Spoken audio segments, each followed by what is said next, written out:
शहराची ओळख स्वच्छतेतून होते, परंतु आज अमरावती शहरात स्वच्छतेच्या नावावर केवळ जाहिरातबाजी दिसते. राजकीय पक्ष असो वा खासगी जाहिरातदार, कोणालाही मनपा नियमांची पर्वा नाही.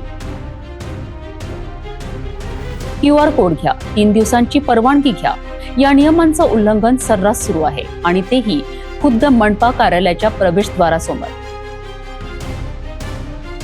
मुख्यमंत्री देवेंद्र फडणवीस यांना राज्यातील मनपा क्षेत्रातील बॅनरबाजीची चिंता वाटते, परंतु अमरावती मनपाला त्या चिंतेचं गांभीर्य तरी आहे का?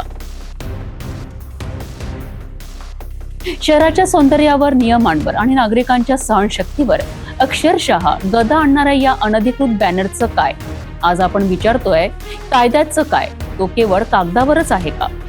पाहूया अमरावतीतील या बॅनरबाजच्या राजवटीचा आरसा आणि मनपाच्या बेदरकारपणाचा पर्दाफाश.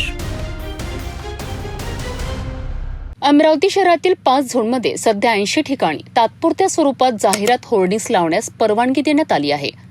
ती देखील केवळ मनपा बाजार परवाना विभागाकडनं QR कोड घेऊनच. पण खरंच चित्र वेगळंच आहे.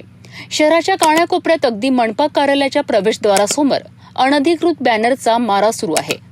कोणतीही परवानगी नाही, कोणतंही नियंत्रण नाही आणि मनपा प्रशासन गप्प बसलेलं.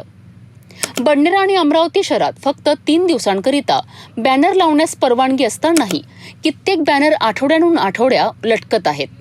ना कोणी तोडतो ना विचारतो. मुख्यमंत्री देवेंद्र फडणवीस यांनी नुकतेच स्पष्ट केले आहे की शहरांमधील अनधिकृत बॅनर स्वच्छतेस बाधा ठरतात, परंतु अमरावतीत याला गांभीर्याने घेण्याची कुणालाच गरज वाटत नाही. अमरावती शहरामध्ये शासकीय नियमानुसार आणि हायकोर्टाच्या नियमानुसार होर्डिंग व बॅनरसाठी परवानगी देण्याच्या तरतुदी आहेत.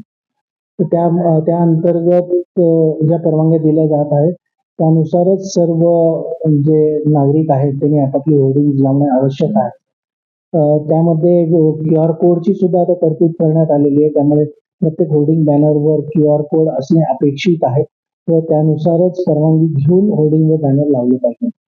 त्याकरता जी अवैध होर्डिंग्स किंवा बॅनर्स शहरामध्ये लागत आहेत त्या संदर्भात अमरावतीचा बाजार विभाग, त्याचप्रमाणे अतिक्रमण विभाग यामध्ये तपासणी करून कारवाई करत आहे. राजकीय पक्षांचे कार्यक्रम, वाढदिवसाचे पोस्टर, जाहिरात, बॅनर हे सगळं बिनधास्त लावलं जातं. नियमांचा फज्जा उडतो आणि मनपा प्रशासन फक्त बघ्याची भूमिका घेतं.